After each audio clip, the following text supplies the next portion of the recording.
యేసు ప్రభు శిలువలో పలికిన 5వ మాట పాస్టర్ చెప్పవలసిందిగా ప్రేమతో ఆహ్వానిస్తుంది.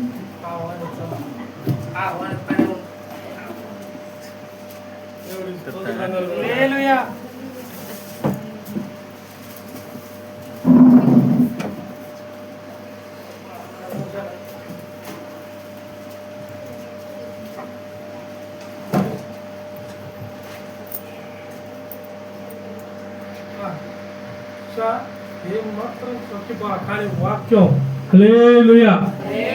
దేవుడు మంచి వాక్యం ఇచ్చి బహుగా అందరినీ వాడుకుందాం కాక. ఎందుకు తెలుసా, ఇజ్రాయెల్ కూడా వాక్యం చెబుతా అన్నాడు. ధైర్యం ఇచ్చింది ఎవరు? ఇజ్రాయెల్. మన క్రిస్మస్కి బాప్తిస్తాం, మొన్న లాస్ట్ ఇయర్కి బాప్తిస్తాం తీసుకున్నాడు మాస్టర్ గారు. ఆ లేఖనం చూపించి నేను చెప్పా, తొందరగా ఎవరు కూడా నన్ను చూసి పాస్టర్ గారిని అందరూ ప్రేమిస్తున్నారు, మనం కూడా పాస్టర్ అయితే అవి దొరుకుతాయేమో, మనం కూడా వాక్యం అట్లా చెబితే ఇంకో పాకండి. కొన్ని పనులు ఉన్నాయి, ఆ పనుల్లో గెలవటానికి ముందు నేర్చుకోండి. నేను ఈ స్థాయికి రావటానికి మీ అందరికీ తెలుసు తెలీదు. కొంతమందికి నాతో నా పిల్లలు ఇద్దరు వీళ్ళు కూడా అంతగా 100లో ఒక 70% తెలుసు వీళ్ళకి. ఆ 25% 30% తెలియదు వీళ్ళకి.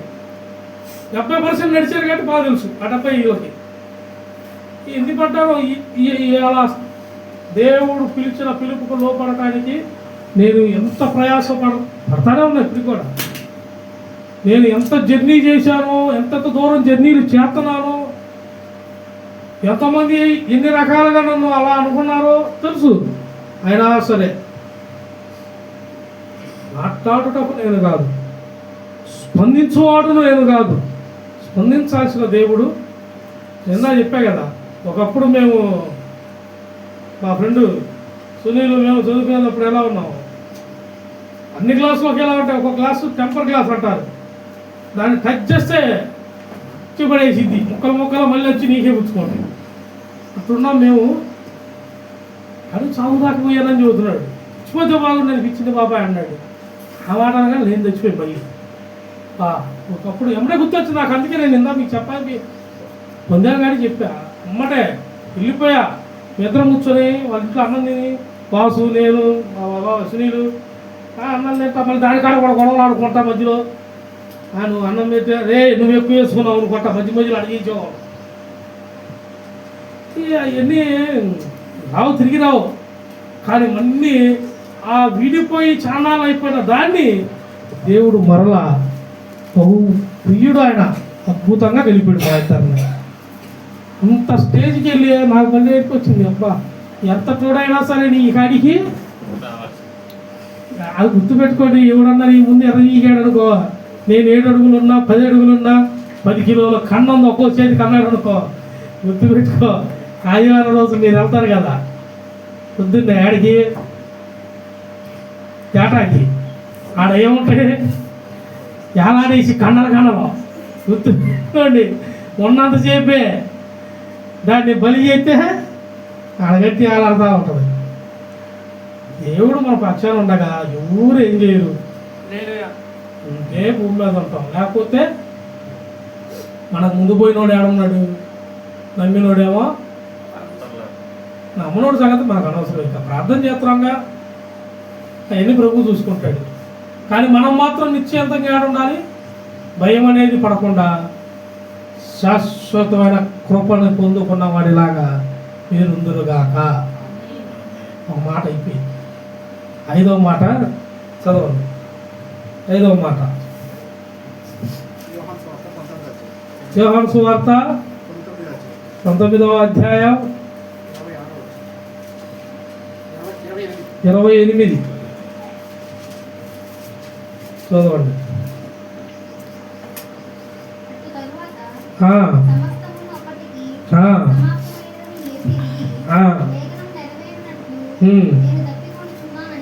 హల్లెలూయా. సమాప్తమైనదని ఎరిగున్నాడంట. సమాప్తమైనదని ఎరిగాక ఆయన ఏమై ఉన్నాడు? దప్పికొనుచున్నాడు. దేని కొరకు దప్పికొనుచున్నాడు? దానికి ముందు మాటలోనే ఉంది, సమాప్తమైనది. ఏమి సమాప్తమైనది? ఆరో మాట సమాప్తమైనది. అమ్మాయి చెప్పిందిలే. ఒక బ్యాక్గ్రౌండ్ 3 సంవత్సరాల క్రితం ఈ మాట నాకు ఫస్ట్ నేను బాప్తీసం తీసుకోగలనే. నాకు బాప్తీసం ఇచ్చిన సంఘ కాపరి పాస్టర్ గారు, సూర్యప్రకాశ్ పాస్టర్ గారు. బాప్తీసం ఇచ్చిన ఇద్దరు రోజులు కూడా పట్ల ప్రతిదానికి పిలిచేవాడు వాక్యం చదువు అని.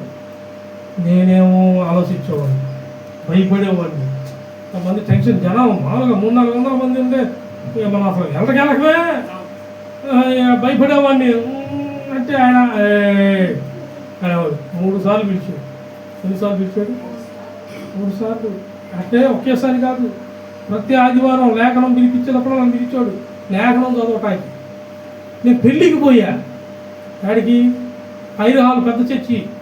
పెళ్ళికి పోతే పెళ్ళిలో కూడా ముందు లేఖనం చదివిస్తున్నారా? లేఖనం చదివే వాళ్ళు ఎవరైనా ఉంటే రమ్మని పిలిచారు. నేను వదలలేదేనా నన్ను. అక్కడ ఉన్నా పట్టుకున్నాడు. ఎడకొచ్చాడు కానీ దేవుడు నన్నే పిలుస్తాడు. ఆయన నేను బైబుల్ దాలేదుగా అనుకున్న మనసులో. పెళ్ళికి వెళ్ళినాడు బైబుల్ తీసుకొస్తాడా? అసలుగా నేను ఎలాగెళ్ళక ఫస్ట్ టైం ప్రభువులోకి వచ్చాక వెళ్ళా బాబీ పెళ్ళికి, దండత్ మా కొడుకు చిన్న కొడుకు పెళ్ళికి. బైబుల్ నేను దాలేదుగా నేను ప్రభువుకి నేను చెప్పుకుంటాను. ప్రభు బైబుల్ దాలేదు కాడగా ఆ లోపల పీఠం మీద ఉంది ఆయన. బైబుల్ దాలేదు అనుకుంటున్నావా? ఏడ పరిశుద్ధ గ్రంథం ఉందరా, ఏడే పెట్టాను అన్నాడు. అసలు దెబ్బకి మొత్తం అయిపోయింది కదా పని. బైబుల్ దాలేదులే, నేను బైబుల్ దాలేదు తప్పించుకున్నాను నేను అనుకున్నా మనసులో. ఏమన్నాడు అతను పిలిచి, అతను పరిచారకుడు, మీరు బైబుల్ లేదని ఆలోచిస్తున్నామేమో, ఆయన బైబుల్ పెట్టారా అన్నాడు. కానీ నేను లేచేసరికి ఒక ఆమె లేచింది. స్త్రీ, ఒక మనిషి ఆడ మనిషిని ఇచ్చింది. ఆ రోజు తీర్మానం తీసుకున్నా, నువ్వు నాకు ఎన్నో చెప్పావు, ఇంకొకసారి చావు కాదు ఏదన్నా ఎదురున్నాయి బైబిల్ పట్టుకొని ప్రకటించకపోతే 4 అట్టంగా చీల్చేస్తాను. నేనంతా నేనే చేసుకున్నాను. నా 4 చీల్చబడులుగా కానీ నేను ఆ రోజు ఆ చర్చిలో ప్రార్థన చేసుకున్నాను. తర్వాత లేఖనాలు చదవటం కాదు, 6వ మాట ఇచ్చేది ఏసీ చర్చిలో 3 సంవత్సరాల క్రితం. బ్యాక్గ్రౌండ్ పోతే ఆ వీడియో ఉందని చూసుకోండి. 450 మంది జనం మొత్తం లేచి నుంచోని దేవుణ్ణి ఆరాధించే వాక్యోపదేశం ఆ రోజే జరిగింది. స్టార్టింగ్లో 6వ మాట చదువుతుంటే గల ధ్వనిబలికిని శిరం మీద ముళ్ళు సాక్షి కదిలొచ్చింది పాట.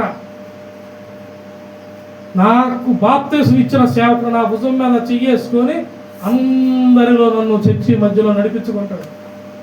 ఎట్టుంది నా శిష్యుడు, ఎట్టుంది నడిపింపు అని నా తండ్రి, నా ఆత్మీయ తండ్రి గొప్పగా గర్వంగా తిరిగాడు. నేను ఏ రేంజ్లో పడ్డానో తెలుసా? అంత భయంకరమైన శోధనలు, నిందలు, అవమానాలు, తాగుల్లో మీరు పడ్డారు లేదో. అసలు రమేష్ అనగానే వెంబటే నా మీద వెళ్ళిపోద్ది ఆల్రౌండర్ ఐపీ చెట్టు అన్నట్టు, ఇదో అంటారు కదా రాకెట్ లాగా, అట్టు వెళ్ళిపోద్ది నా మీదకి. అంత పడిపోయి మనం చేయటం కూడా అట్టాగే చేసేవాళ్ళం. ఇక పడ్డాయి చేయకపోతే అట్టాలని చేసేవాళ్ళం. అట్టాటి నన్ను ఒక సేవకుడు భుజం మీద చెయ్యేసి జనాల మధ్యలో ప్రసంగం అయిపోయాక కూడా చెయ్యి తీయకుండా నడిపించుకుంటూ తిరిగాడు అందరిలో. ఎట్టుందో నా సేవకుడు, నా శిష్యుడు చూడు ఎట్టున్నాడు అని. నాకు అనిపించింది, నేను దీనికి కూడా పనికొస్తానా? ఆయన అందుకే తప్పికొన్నాడు. దేనికోసం తెలుసా? నీకోసమే తప్పికొన్నాడు. ఆయన ప్రాణం పెడుతున్నాడు, నీ పాపం కోసం ప్రాణం పెట్టాడు. ప్రాణం వదులుతాక రెడీగా ఉన్నాడు. కానీ తీరని దప్పిక ఇంకా ఉంది. కింద జనాలు కనబడుతున్నారు కదా దప్పిక. వీళ్ళలో ఇంకా లేదే, నా యందు నమ్మిక విశ్వాసము లేదే, ఆ ఉత్సాహంపు ఉల్లాసం లేదే. నేను ఈయన కోసం అద్భుత ఆశ్చర్య కార్యములు నేను కేవలము గాడిద పిల్లను గాడిద మీద ఎక్కి వచ్చే మీకు చేశాను. నేను కావున బంగారాలు కత్తులు తీసుకొని యుద్ధం చేశానా? మీకు సమాధానాన్ని నేను మాటతోనే పలికించా. అలజడి ఓడలో వెళ్తుంటే సముద్రంలో అలజడి రాలేదా? పేతురు భయపడలేదా? శిష్యులు భయపడలేదా? అలజడికి ప్రభువా మేము నశించిపోతుండగా నువ్వు ఏడాది నిద్రించుంటివి. శిష్యులు అలజడి పడ్డారు. శిష్యులా నువ్వైంది హాయిగా నిద్రపోతాం అయింది దూరంలో. నేను మొత్తం కొట్టుకుపోయేలాగున్నావు. ఎందుకురా అల్పవిశ్వాసి, నువ్వు నడుస్తున్నది ఎవరితోనో తెలుసా? ఖడ్గము లేని వీరుడు, నోటి మాటతో సర్వ సృష్టిని సృష్టించిన వీరుడు, రాజులకు రాజు నజరేయుడకు యేసుతో మీరున్నారు. ఆయన కింగ్, ఆయన నిజంగానే కింగ్. నా జీవితంలో క్రేమ్, నాకు అప్పగించబడిన ఈ కుటుంబం, ఈ సంఘం అనే కుటుంబం, ఈ అనేకమైన సంఘ జీవితాలను కట్టిన కింగ్ ఆయనే. ఏందని ధైర్యం? దేవుడు నా ధైర్యం. నీకు రేషన్ లేదు, రేషన్ లేదు, మోకాళ్ళు ఎత్తే ఖజానా ఖాళీ అయిపోద్ది. ఎవరి కోసం? నా కోసం. నీకు వేసిన ఖజానా కూడా మాకే ఇస్తాడా మా దేవుడు? మమ్మల్ని కాదని మీకు ఇస్తాడా? ఇస్తే ఏమిస్తావు? రేషన్ ఇస్తావు, తీ లైన్లో నుంచోవాలా, రేపు నుండి లైన్లో నుంచునే అసలు ఆ దరిద్రాన్ని కూడా తీసేస్తున్నాడు. దేవుడికి స్తోత్రం చెప్పండి అందరూ. బెదిరించారు ఎవరన్నా మీకు రేషన్ అని స్తోత్రం అనండి. అసలుకే ఇంకా లైన్ లేదు, తీయలేదు, మాకు డైరెక్ట్ మేము ఈఆర్ఓ ఎంఆర్ఓ అనండి. కలెక్టర్ అని అవసరం అయితే సైన్ చేస్తే వచ్చేస్తే ఇక మనకి చేయట్లేదు సైన్. మీరు ఏ సైను? ప్రార్థన కొట్టు, మోకాళ్ళే సైన్. అది ఏం చేస్తాడు? సంతకం, లేఖనం మొత్తం రాసి పెట్టు, నీ బాధలు నిందో మొత్తం రాసి ఆడ పెట్టు, మోకాళ్ళే. తెల్లారిసరికి సంతకం వచ్చేసింది నీకు. ఆమేన్. తెల్లారికల్లా రావాలి సంతకం. వచ్చేలాగా పెనుగులాటం నేర్చుకో. ఆయన తప్పికొన్నాడు ఇంకా నీ కోసం. మా పెనుగులాటలో రాలేదని నేను అబద్ధం చెప్పట్లా, నిజం చెబుతున్నా. మీలో దప్పిక లేదు, ఇంకా ఆయనలో ఉందా దప్పిక. నీకు ఆ దప్పిక పుట్టియాలని ఆయన ముందు దప్పిక పడుతున్నాడు. ఆ బాధ నువ్వు పడలేవు, ఆయన పడుతున్నాడో ఆయన తట్టుకోగలడు. నువ్వు తట్టుకోలేవు, నువ్వు నిద్ర కాగలేవు, ఆహారాన్ని కాగలేవు, కొంచెం బాధలు పడితే ఉండలేవు. ఎవడన్నా నిన్ను దూషిస్తే నలిగిపోతావు, నిద్ర పడితే అవమానపడితే నలిగిపోతావు, ఓర్చుకోలేవు, ఓర్పు రాదు. కానీ ఆయన ఓర్పు ఉంది. బలమున్నను బలహీనతుడిగా నీ కొరకు రిక్తుడయ్యాడు సిలువలో, నీకు బలాన్ని ఇయటానికి, నిన్ను ఐశ్వర్యవంతులుగా చేయటానికి ఆయన తప్పికొన్నాడు. ఏ ఆజ్ఞాపిస్తే రాదా? ఆజ్ఞాపిస్తే భూమి ఎండిపోయిన భూమిల నుండి జీవజలములు ఊట పలికిందంట. ఆయన మాట్లాడితే, ఆయన మాట్లాడితే ఏం పలికింది? జీవజలముల ఊట. ఆయన మరి తప్పికొట్టం ఏందండి? ఎందుకు ఎందుకు తప్పికొన్నాడు? నీకోసమే, నీకోసమే తప్పికొన్నాడు.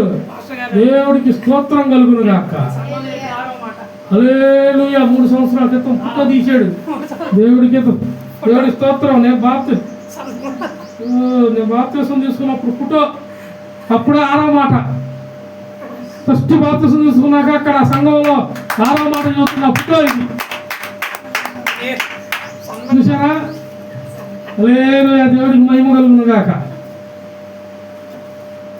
తప్పికొన్నాడు. చూడండి ఆ మాట, చూడండి ముందు ఆ మాట చూడండి.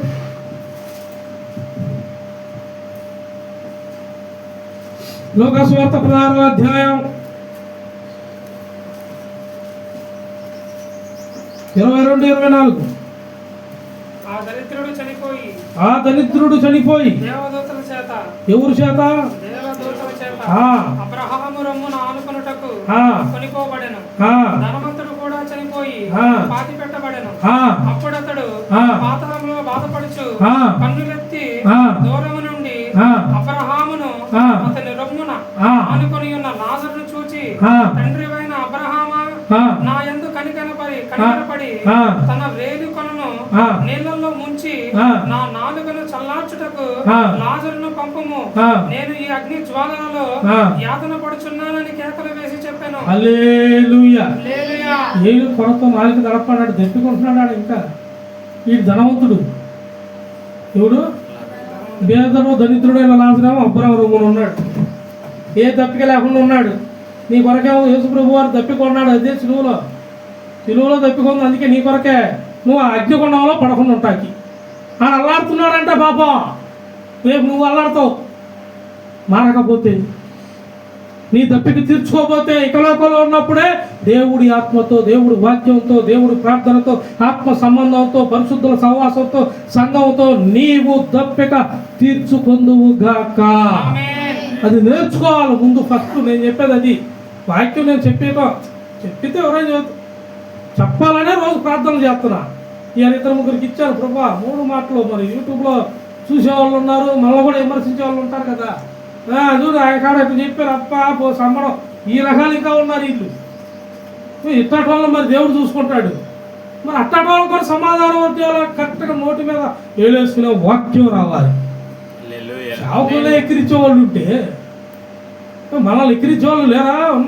ఉన్నా కానీ డైరెక్ట్గా ఎక్కిరియాలంటే ఎక్కిరిస్తారా? ఎక్కిరించే వాళ్ళు ఉన్నారు. పాపం కుదరదు అంటే వాళ్ళు ఒకటి ఉంది. ఇంకా ఏంటిది చెప్పే కదా, మనం ఒకప్పుడు ఏముండే టెంపర్ గ్లాస్ అనమాట. పగిలిపోతే మెక్కులు మళ్ళీ మీ మీద పడతాయి.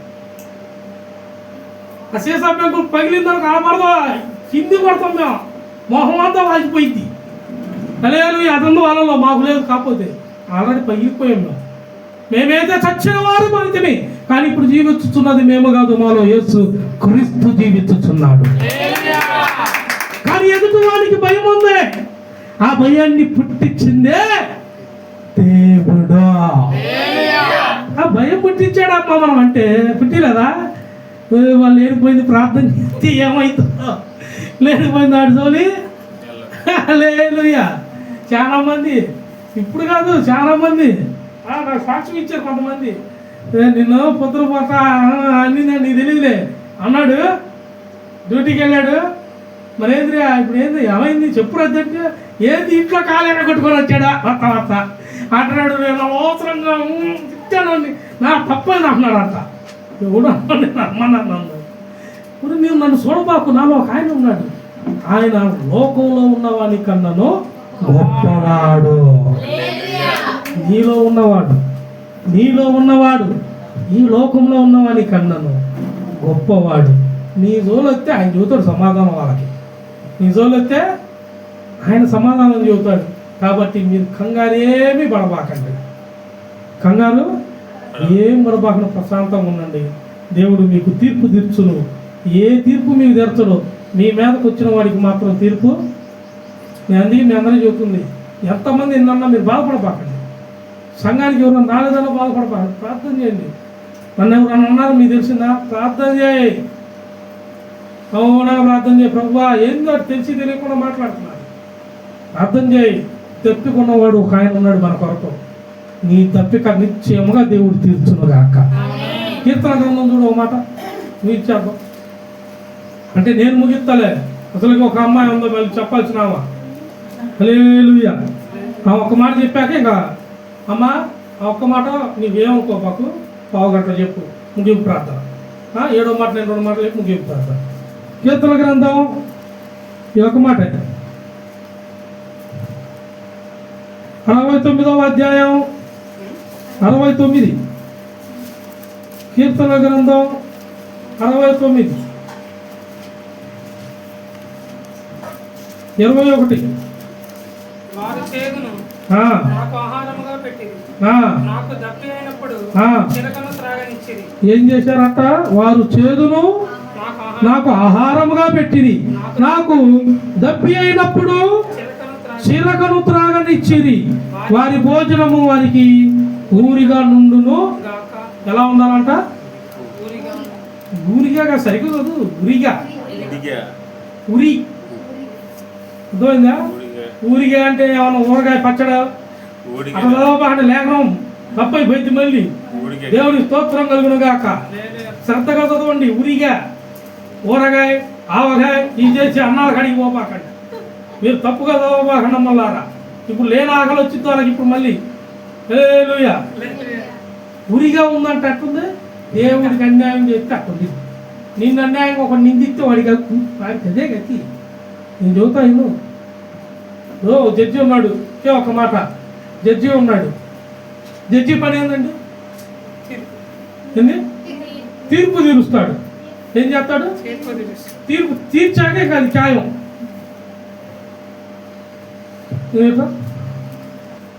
ఇతనికి నేను జడ్జి అనుకో, కొన్ని జడ్జిని ఇతను తప్పు చేశాడు, కొన్ని ఏదో ఒక ఇంగ్లీష్లో అమ్మ నాకు రాదు, నేను 10th ఫెయిల్, ఓరకు ఇంగ్లీష్ సరి చేయబాకండి, మీరు జర చేసుకోండి రాము హల్లెలూయా. ఇతను ఖైదీ, ఎవరు ఇతను నేను శిక్ష చేశా, ఏమని తనకి ఉరి శిక్ష చేశాను నేను. ఏ శిక్ష? కానీ ఇతను నేను నా కుమారుడు, ఎవరు? ఆ కుమారుడు మీ అందరికి కనపడేలాగా ఇతనికేమో నేను ఉరి శిక్ష అయితే వేసా. ఇప్పుడు మీ కంట్లో ఇతను తప్పు చేశాడు, శిక్ష పడిందిగా, మనసులో నెమ్మది ఉన్నాయా? బా తప్పు చేసిన వాడికి శిక్ష వేసాడు, అబ్బా ఇప్పుడు బాగుంది, నిజాయితీ పరుడు ఆయన. ఎవరు? తెలుసు మీకు. అదే నేను ఉరి శిక్ష చేయకుండా మామూలుగా చలన కట్టిపో అంటే అసలు మీ హృదయాలు కట్టకుంటాయా? ఎట్టాటి జడ్జి అనుకున్నావు, ఆయన లంచం మింగేసి ఉంటాడు. ఏంటిది? నీ ఇల్లు నీ కారు ఎత్తేసి ఉంటాడు, అలా ఇచ్చుంటారా బాబు, ఆయన మామూలుడు కాదు, మింగేసాడు. ఉరేశాడు కాబట్టి ఇప్పుడు ఏమైంది మీ హృదయాలు? అబ్బా చల్లగా బాగున్నాయి. కానీ నేను ఇతన్ని కనినవాడును, ఆత్మీయ తండ్రిని, మీ అందరి ముందు ఇతనికి నేను ఉరివేశాను. కానీ రాత్రికాల సమయంలో ఇతనికి రేపుడు దినాన ఉరి, తెల్లవారితే ఉరి, ఇవాళ పగల నేనే తీర్పిచ్చా, రేపు పొద్దున ఇతనికి ఏమేస్తారు? నేను ఇవాళ రాత్రికాల సమయం ఒక సభ పెట్టాను, లాయర్ని, జడ్జిల్ని అందరిని పిలిచా, తీర్పు తీర్చింది నేనే. కాకపోతే అమలులో ఒక చిన్న మలుపు ఉంది. ఏం మలుపు? చిన్న మలుపు ఉంది. అతడు ఆ పాపం చేయటానికి కారణం నేను కొంచెం సొందిచ్చా, నా ఎందుకు భయం లేదు, భయం లేకే అతను చేశాడు.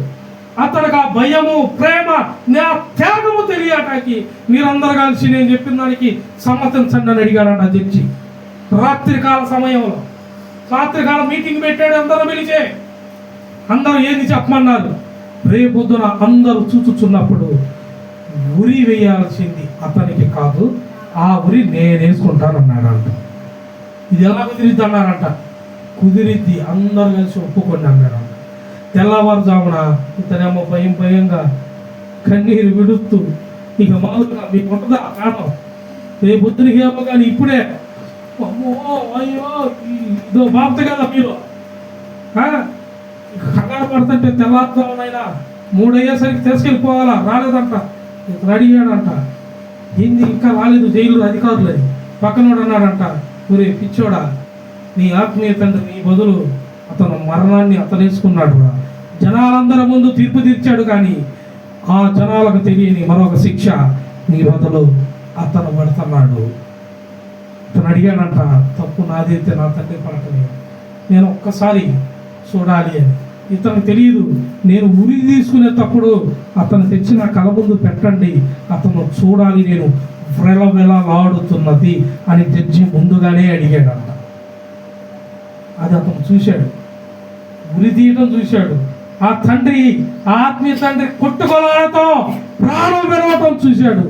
ఇప్పుడు చూసిన ఇతడు మారతాడా, ఇంకా అదే బుద్ధి కలిగి ఉంటాడా? మరి సిలువలో వేలాడిన తండ్రి నీ కళ్ళ ముందు ఇదే చేశాడు. దప్పిగా ఉన్నాను అన్నాడు, దప్పికతో నిలబడ్డాడు. మరి నీవు మారావా? ఆయన దప్పిక తీర్చడానికి సిద్ధపడ్డావా, లేదా నీవు ఊరేసుకుంటానికి సిద్ధమవుతున్నావా? నీవు ఊరి పడకూడదని ఆయన సిద్ధపడ్డాడు. ఆయన ఎక్కాడు, ఆల్రెడీ ఊరి వేసుకున్నాడు, మరణం పొందాడు.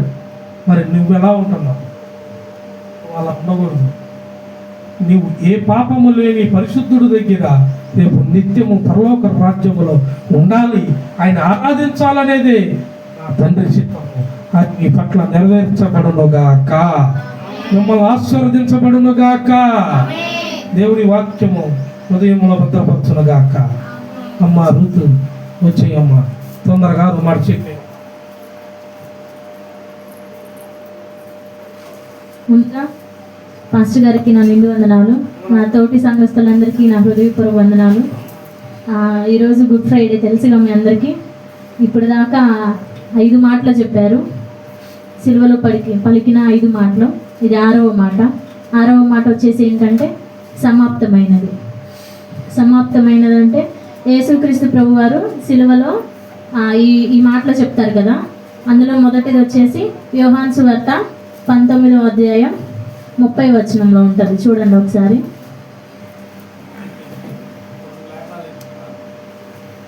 యేసు ఆ చెరకు పుచ్చుకొని సమాప్తమైనదని చెప్పి తల వంచి ఆత్మను అప్పగించెను.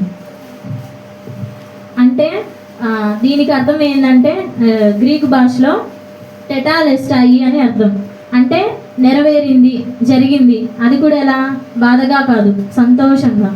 ఆయన ఎందుకైతే ఇక్కడికి వచ్చాడో భూమి మీదకి, ఆయన వచ్చింది చేశాడు.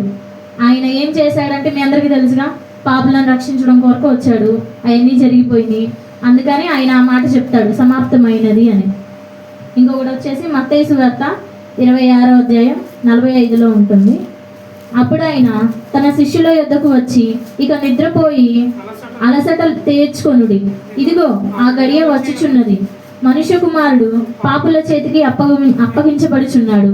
అంటే యేసు ప్రభు వారు గెత్సెమనే తోటలో ప్రార్థన చేస్తూ ఉండగా శిష్యులు కూడా ఉంటారు కదా, వాళ్ళకి ఒకసారి వచ్చి లేపుతారు పడుకుంటే, లేవండి మెలకుగా ఉండి ప్రార్థన చేయండి అని. మరలా రెండోసారి వస్తారు, మరలా మూడోసారి వచ్చినప్పుడు ఈ మాట చెప్తాడు, ఇంకా నిద్ర లేవండి, గడియ వచ్చేసింది, మనిషి కుమారుడు పాపుల చేతికి. అంటే ఆయనకు ముందే తెలుసు ఏం జరిగిద్ది ఏంటని. అయినా కానీ భయపడకుండా ఆయన చెప్తాడు ఇంకా అయిపోయింది అని. తర్వాత ఇంకొకటి వచ్చేసి మార్కు సువార్త 14వ అధ్యాయం 41వ వచనంలో కూడా అదే ఉంటుంది. యేసుక్రీస్తు వారు సమాప్తం చేసిన కొన్ని విషయాలు ఉన్నాయి, టైం లేదు కాబట్టి చూసుకోండి కొన్ని. ఫస్ట్ వచ్చేసి అందులో పాపపు ముళ్ళు విరుచుట. పాపపు ముళ్ళు విరుచుట అంటే మనం చేసిన పాపాలు ఉంటాయి కదా. పాపం అంటే చేస్తేనే కాదు కదా, చూసినా మాట్లాడినా తప్పే. ఇప్పుడు వేరే వాళ్ళు ఉంటారు, వాళ్ళని మనం వేరే దృష్టితో చూసినా కానీ పాపమేది. ఇప్పుడు పెళ్ళయింది నాకు, నేను వేరే వాళ్ళని చూసినా కానీ అది పాపమే అవుతుంది. ఏం కాదులే అట్లా ఏం ఉండదు, అది పాపమే. అట్లా అది మొదటి మాట. రెండోది వచ్చేసి బలులను సమాప్తం చేశాడు. ఇందాక చెప్పారుగా అన్నయ్య, బలులు అంటే ఇది వరకు మనం చేసిన తప్పులకి బలులు ఉండేవి, పావురాను, గొర్రె పిల్లను అలా ఉంటాయిగా, వాటికి సంబంధించింది. మూడోది వచ్చేసి మరణపు ముళ్ళు అంటే ఇదే, సిలువలో మనం చేసిన తప్పులకి ఆయనే మరణం పొందాడు. ఇందాక చెప్పినట్టు మనం చేసిన వాటికైతే మరణం కాదు కదా, ఇంకా చాలా ఉంటాయి కాబట్టి దేవుడే అది జరిగించాడు. నాలుగోది వచ్చేసి రక్షణ ప్రణాళిక, మనందరినీ రక్షణలో ఉంచడానికి ఆయన చేశాడు. తర్వాత వచ్చేసి సిలువలో సాతాను శిరస్సును జయించాడు. నెక్స్ట్ వచ్చేసి ధర్మశాస్త్రములను కూడా సమాప్తి చేశాడు. అందులో వచ్చేసి రోమా రాసిన పత్రిక 10:4లో ఉంటుంది. నీతి కలుగుటకై క్రీస్తు శాస్త్రములను సమాప్తి అయి ఉన్నాడు. ఇంకొకటి వచ్చేసి ప్రవచనాల సమాప్తి, పాత నిబంధనలో ఉంటుంది. చూడండి, తండ్రి తనకు ఇచ్చిన పనిని సంపూర్ణంగా చేసి నిన్ను మహిమ పరిస్థితిని అంటూ సమాప్తం చెప్తాడు. అంటే ప్రభు చెప్పేటప్పుడు బిగ్గరగా పెద్దగా కేక వేసి సమాప్తం అని చెప్తాడు. అందులో వచ్చేసి వెంటనే అప్పుడు ఏమైందంటే మత్తయి సువార్త 27:50లో ఉంటుంది. వెంటనే దేవాలయపు తెర అంట పై నుండి కిందకి చిరిగిపోయింది. పరిశుద్ధ స్థలం అనేది అతి పరిశుద్ధ స్థలంగా మారుతుంది. రెండు కలిసిపోతాయి. అంటే దేవునికి ప్రజలకి ఉన్నటువంటి గ్యాప్ ఉంటుంది కదా, అది సమాప్తం చేస్తాడు, అంటే కలిసిపోవడం. తర్వాత వచ్చేసి భూమి కంపించిద్దంట. ఆ టైం ఆయన చెప్పేటప్పుడు భూమి కంపించిద్ది, బండలు బద్దలు అవుతాయి, సమాధులన్నీ తెరవబడతాయి. దేవుని యందు విశ్వాసంతో ఎవరైతే నిజంగా దేవుని నమ్మి విశ్వాసంతో ఉంటారో వాళ్ళందరూ కూడా చావు తర్వాత మనం నమ్ముతాం కదా ఎక్కడ ఉంటాము అని ఇందాక చెప్పారు కదా సేవకులు అన్నయ్య వాళ్ళు, అదొక మాట ఉంటుంది. తర్వాత వచ్చేసి కొలసీలకు రాసిన పత్రిక, మొదటి పత్రిక 1:13లో ఉంటుంది. ఆయన మనలను అంధకార సంబంధమైన అధికారంలో నుండి విడుదల చేసి తను ప్రేమించిన తన కుమారుని యొక్క ఫుట్నోట్లో 4 ఉంటుంది. అంటే ప్రేమ కుమారుని రాజ్యమును చేసెను. అంటే ఆ కుమారు యందు మనకు విమోచనము అనగా పాపక్షమాపణ కలుగుతుంది. అంటే ఇప్పుడు ఈ సమాప్తమైనది ఉంది కదా, దేవుడు దేని కొరకు అయితే వచ్చాడో అది జరిగించాడు. ఎన్ని శోధనలు వచ్చినా అందరూ నిందించినా కొట్టారు, మనల్ని ఎవరైనా ఒక మాట అంటేనే మనం అమ్మో నన్ను అన్నారు, నేనే ఉన్నా, నేను అంతే అనుకుంటాను అట్లా. కానీ మరి అంతమంది కొట్టినా తిట్టినా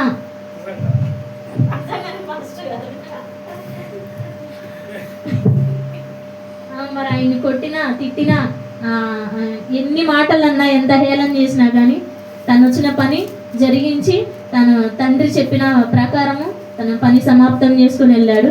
దీని అర్థం దీనిలాగా అంటే ఇప్పుడు చెప్పిన వాక్యం లాగా మనకు కూడా మన జీవితంలో కొన్ని పనులు ఉంటాయి, సేవ కానీ ఇంకేదైనా కానీ.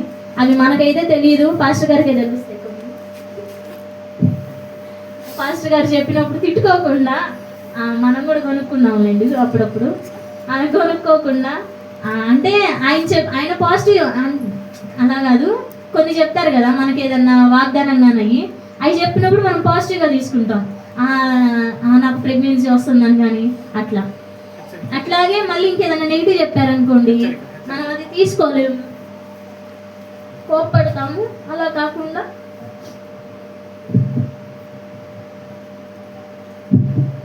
ఏదైనా మనం మంచిగా చెప్పేది విసుక్కోకుండా ఆయనతో మనం నడిస్తే దేవునితో మనం ఉన్నామని నేను నమ్ముచున్నాను. ఈ అవకాశం ఇచ్చినందుకు మీకు వందనాలు.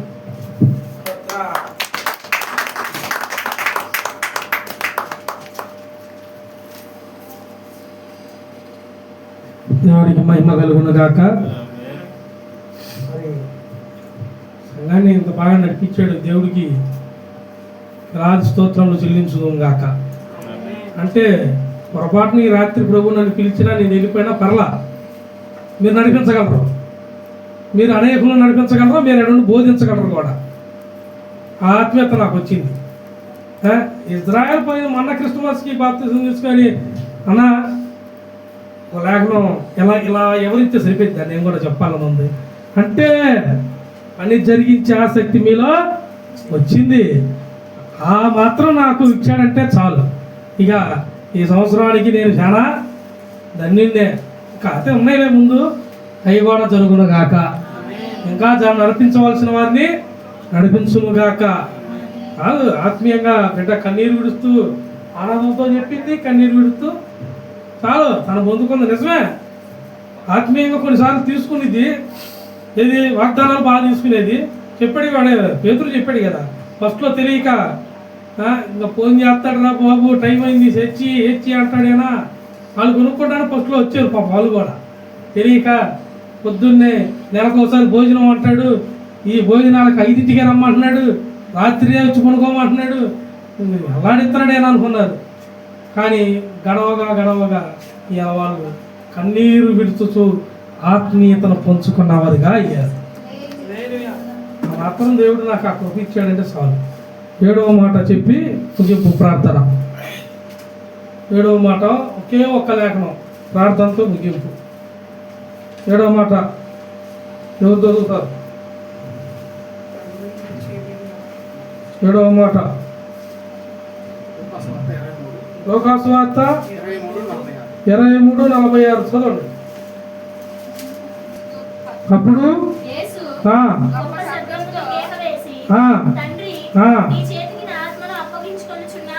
ఆమేన్. తర్వాత ఆయన ఇలాగ చెప్పి ప్రాణము విడిచాడు. అప్పటికి అయిపోయింది. అప్పటికి కరెక్ట్గా 3 అయిపోయింది. ఇప్పుడు 3 అయిపోయింది. దేవునికి స్తోత్రం. ఇక నా బాధ్యత కూడా అప్పగించే బాధ్యత వచ్చును గాక. ఆ బాధ్యత అంటే నాకు అప్పగించబడిన చిత్తము ప్రణాళిక త్వరగా నెరవేర్చి నేను కూడా నా ప్రభువా నాకు అప్పగించిన బాధ్యత నెరవేర్చబడినది, ఇక నన్ను తీసుకొనుము అని నేను ప్రేమతో నా తండ్రిని పిలిచే రోజు త్వరగా వచ్చునుగాక. ఆమెనండి. అన్ని రోజులు మీతో ఉండాలి. నేను నన్ను పిలుచుకున్న ఆయన దగ్గరికి నేను వెళ్ళాలి. ఆ రాజ్యము చూడాలి, ఆ శబ్దము వినాలి, కొరడాలు నేను కొట్టించుకోవాలి. ఎందుకంటే నేను ఇప్పుడు నీతిపరుడు నాని నేను ఒప్పుకుంటాకి ఆయన కృప కాను. నేను ఇప్పటికీ పాపిని. ఈ పాపిని ప్రేమించిన వాడే నజరేయుడగు యేసు. ఆయన చెప్పాడు, తండ్రి నీ చేతికి నా ఆత్మను, ఆయన ఆత్మ కాదు మన ఆత్మలు అప్పగించాడు. ఆయన కనపడకుండా మన ఆత్మలను అప్పగించాడు. ఆయన మార్పు లేని జీవితాలైన మన కుటుంబాలకు అప్పగించాడు ఆయన. మార్చి చూపించిన దేవుడు ఆయన. ఆత్మలుగా ఆయన అప్పగించింది మనల్ని ఆయన ఆత్మతో కలిపాడు. ఆయన జీవంలో కలిపాడు. జీవాధిపతి ఆయన. అంతటి గొప్పటి మాటను మలికిన దేవుడు ఆయన మనల్ని జీవంలో కలిపేసి అప్పగించాడు. అంతకు మించిన భాగ్యం ఇంకేం కావాలి? కాకపోతే ఒక ప్రణాళిక ఇచ్చాడు శాకుడిగా. నువ్వు చిత్తం ఇచ్చాడు నాకు. తొందరగా అది కూడా నేను ఎప్పటికప్పుడు చేస్తున్నా. ఎందుకంటే కొన్నిసార్లు కొన్ని నేను కూడా మీరు ఏడ్చినట్టు నేను కొన్ని తెలుసు కూడా ఏడవను లేను, చెప్పను లేను, మింగను లేను. పైకేమో మీ అందరికీ నేను ఎట్ట కనపడాలా? మరి నాలో ఏమాత్రమైన తగ్గింపు కనపడితే మీరు యుద్ధము మీద పడుతున్నా సరే ఏ మాత్రము కూడా కన్నీరు ఒక యుద్ధానికి ముందు వెళ్ళేవాడే రాజును చూసి యుద్ధము చేయవారే సైన్యము. అయితే మనకి యుద్ధము చేయమని ఆజ్ఞ ఇవ్వలేదు, కానీ మనందరి పక్షమున యుద్ధము చేసి గెలిపించిన వాడే మన మెస్సయ్య. హల్లెలూయా. ఆయన అన్ని వేళలా మనకి తోడై ఉండును గాక. మనల్ని నడిపించి స్థిరపరిచి బలపరిచి ఆయన కృపతో మనలను, మన బిడ్డలను, సంఘములను, ప్రాంతములను, దేశములను దేవుడు దీవించి ఆశీర్వదించును గాక. ఒక్క లేఖనం చూడు, ముగించుకుందాం. కీర్తనల గ్రంథం 31వ అధ్యాయం 5వ వచనం. కీర్తనల గ్రంథం, నా ఆత్మను నీ చేతికి అప్పగించుచున్నాను. యెహోవా సత్యదేవా, నన్ను విమోచించువాడవు. హల్లెలూయా. మరి ఆయన తప్పితే ఎవరు ఉన్నారు? మనకి పాటలు ఉన్నాయి కదా, పాటలు పాడుకుంటున్నారు లేదా? నీ కృప నాకు చాలునయ్యా. మీకు తెలియదు నేను పాడేది, కొత్తగా రిలీజ్ అవుతుంది, తొందరపడమాట. మందిరం తరపున రిలీజ్ అయ్యే పాటలు నేను మౌనం చెప్పే కదా, అన్ని మౌనం, అన్ని సిద్ధపాటు చేసి ఆజ్ఞ వచ్చిన రోజు ఆల్బమ్ రిలీజ్ అవును గాక. అద్భుతమైన ఆరాధన గీతములు, మధురములు ఉన్నాయి లోపల. అవన్నీ త్వరలో వస్తాయి. పాటలకే ఆత్మీయతను పొందుకుందురు గాక. ఎందుకు లేదు? ఏసన్న గారు పాట పాడుకో, అప్పుడు దాకా పాడొద్దని చెప్పలేదు. ఆ పాటలు ఏమో ఎవరు పాడినా దేవుణ్ణే. దేవుడి పాటలు అందరం కలిసి పాడుకోవటమే, ఆలయాలే మనకేం లేదు. అందుకే నీ కృప నాకు చాలును, నీ కృపలేనిదే నీ బ్రతుకలేను, నీ కృప నాకు చాలును, నీ కృపలేనిదే. ఆయన కృపలేకపోతే మనం బతకలేదు. ఆయన విమోచకుడు, మనకు ముందుగా ప్రాణం పెట్టినవాడు, మనకు ముందుగా నడిచినవాడు, మన ఆత్మీయ బంధువు, ఆత్మీయ తండ్రి. సమస్తము ఆయనే. మన గృహాలకు అధిపతి ఆయనే, మన రథసారథి ఆయనే, సమస్తము ఆయనే. కాబట్టి ఆయన నిండైన కృప మీకును మీ కుటుంబాలకును దొరుకునుగాక. బిడ్డల మీదకి ఆయన ఆత్మ నింపెదలతో మీరు మీ బిడ్డలు ఆశీర్వదించబడుదురుగాక. బలమయంగా ఇదిగో దేవుని కొరకు నిశ్చయించుకున్న బిడ్డలుగా, వాగ్దానం పొందుకున్న బిడ్డలుగా మీరందరూ తీర్చిదిద్దుబడుదురుగాక. ఆమేన్.